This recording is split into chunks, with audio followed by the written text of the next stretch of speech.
que ellos pueden tener su propia percepción. Y la idea es pensar, para hacerlo sencillo, es justamente para decidir entre dos, ¿no?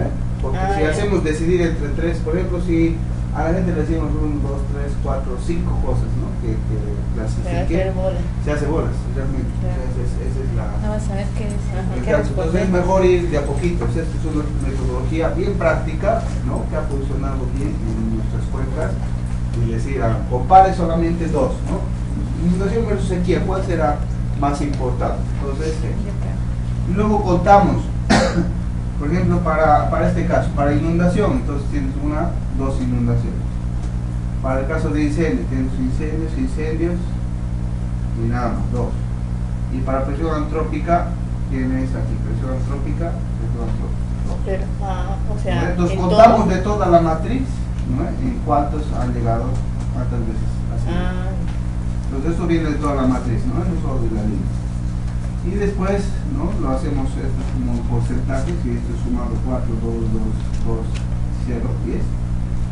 Entonces será 0.4, ¿no? Si eso queremos ponderar a la unidad. Entonces es una metodología bastante sencilla para poder decir cuál de las amenazas empiezo a estudiar, porque a veces en el plan de manejo de cuencas también tengo un límite, ¿no? Entonces tenemos un límite presupuestario, entonces decimos dónde ejecutamos primero, ¿no? La prevención, dónde ejecutamos primero la educación, dónde ejecutamos primero las obras de contingencia, etcétera. Entonces, ¿dónde? En este caso, ¿no? Como esta tiene mayor peso, para esta cuenca sería la sequía. Entonces, ¿dónde trabajaríamos? Por ejemplo, ¿no? Planificación de atajar, dónde llueve más, si se puede hacer cosecha de agua en un lugar, traspasos, etcétera, riego, por ejemplo, en vez de inundación, riego por microaspersión, ¿no? O por goteo, para ser más eficientes. Entonces, el proyecto de manejo de cuencas va a orientarse a eso. Después de haber subsanado, si quieren eso, y todavía podríamos planificar un poco más, nos vamos a cualquiera de estas dos, porque más o menos importa de alguna forma a la comunidad. Listo, esto es nuestro mapita, si quieren, de riesgos. Este es un ejemplo también de cómo hacer números a partir de esto. Entonces tenemos nuestro nivel normal y tenemos el nivel de agua hasta donde llegamos, ¿no? Tenemos la altura de nuestro piso. Entonces sabemos cuánto es la estructura, ¿no? De qué tamaño va a ser la estructura que tenemos que reemplazar. ¿Listo? Entonces podríamos hacer el cálculo, ¿no? La probabilidad de cierta magnitud, la amenaza, ¿no? Después la vulnerabilidad, qué daño físico vamos a tener, un daño cultural, etcétera, y cuántos elementos de riesgo vamos a tener. Entonces podríamos pensar en la cuantificación de los elementos de riesgo en, por ejemplo, un bosque implantado. ¿Cuánto cuesta por hectárea? ¿No? Si cuesta 5.000, si cuesta 10.000 o si cuesta 2.000, pues podríamos cuantificar monetariamente. Y si tenemos nuestra capacidad, recuerden, entonces podemos dividir entre la capacidad de respuesta para que haya. Entonces esto es un poquito un ejemplito, ¿no? Pues supongan, ¿no? ¿Cuál es el riesgo de ir en auto? ¿Listo? ¿Cuáles son los riesgos de manejar un automóvil? A los que manejamos. Que soy una mujer, va a decir ahorita. Que si fuera una mujer, ya ya. Por ejemplo, aquí dice hay 15 millones de accidentes por año, ¿ya? ¿Listo? Entonces, ya estoy. Pero no de ebria. No importa, aquí están contados todos los accidentes. Todo un amor. Me especifica. En los casos, 1 de 300 resulta en muerte. ¿Listo? Entonces, 1 de cada 300 accidentes resulta en muerte. Y digamos que hay 250 millones de personas, ¿ya? Esto por decir, Sudamérica, lo que sea. Luego podríamos ir a Bolivia, ¿listo? Pero no hay estadísticas fiables, digamos, todavía para eso, ¿ya? Entonces, riesgo social, primero, entonces pensamos, hay 15 millones de accidentes en cada año, ¿no? Por una muerte, ¿no? Por cada 300 accidentes, son 1.300. Entonces, haciendo matemáticas, entonces decimos hay 50.000 muertes por año, ¿no? Entonces, simplemente estamos sacando una especie de porcentaje, entonces 1 sobre 300 nos va a dar el porcentaje, ¿no? De muertes de todos los accidentes que hay. Entonces nuestro riesgo social, ¿no? Va a ser 50.000 muertes por año. Nuestro riesgo individual es 50.000 muertes por año dividido entre tantas personas, ¿no? Entonces tenemos 2 por 10 menos 4 muertes por persona por año. Y el riesgo de tiempo de vida, ¿listo? Nosotros tenemos, esto es, si tenemos una esperanza de vida de 70 años, ¿no? Lo multiplicamos por esto y nosotros tenemos 0.014, como uno más o menos por cada 70. Ese riesgo individual es por persona, ¿no? Es el riesgo individual por 2 persona. por 10 a la menos 4 que me ocurre. Y eso multiplicado por más o menos lo que vive una persona, pues, 150. que hay uno en 70 años, una persona, de las personas que viven, una de las que vive 70 años va a morir. ¿Listo? Entonces es una forma, si quieren, de enfocar. Desde el punto de vista SIC, si quieren, cuando ustedes hagan los diferentes cálculos, entonces deberíamos pensar en los diferentes insumos que necesitamos, ¿no? En este caso, si quisiéramos, si hemos reconocido en nuestra cuenca que hay inundaciones, que hay derrumbes, que hay riesgos tecnológicos, incluso que podría haber un riesgo por la parte geológica de terremotos. Entonces, deberíamos pensar en qué necesitamos como insumos, ¿no? Por ejemplo, una imagen de alta resolución.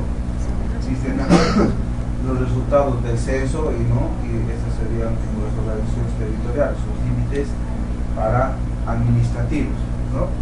Un modelo de elevación, por ejemplo, para inundaciones hemos visto, si nosotros tenemos un modelo de elevación de una buena resolución, entonces podríamos también así poder simular la inundación con una resolución adecuada. ¿Listo? Entonces, después, para la parte tecnológica, por ejemplo, si tuviéramos una explosión, la explosión va a depender del tipo, ¿no?, de combustible que hay. No es lo mismo que explote un tanque de gas vehicular, que explote un tanque de, no sé, de algún... Explota una persona. No, bueno, sí, la persona explotará y máximo puede ser un puntito ahí, ¿no ven? Pero por ejemplo, en yacimientos, ¿no?, esos diluyentes que se utilizan, entonces son mucho más explosivos que tanques incluso de gasolina, ¿no? Algunos tipos de explosivos son mucho más fuertes que otros, o si utilizamos dinamita o necesitamos H4, etc. ¿Listo? Entonces tenemos diferentes riesgos, ¿no?, de acuerdo a la cantidad de combustible que esté almacenado y también de acuerdo a qué tipo de combustible esté almacenado, ¿no? Para la parte de terremotos, entonces hay cuestiones geológicas mucho más susceptibles que otras hacia un terremoto. Si hay deslizamientos, eso estará relacionado a qué tipo de suelo tengamos y a qué tipo de subsuelo, ¿no? Si hay gravas, si hay arcillas, qué tipo de arcillas, si son benzoitas o lo que sea, o si tenemos áreas con rocas areniscas por la parte de abajo, que son más deleznables que otras, etc. También pensar en los elementos en riesgo, ¿no? Aquí nosotros tenemos los mapas de las posibles amenazas.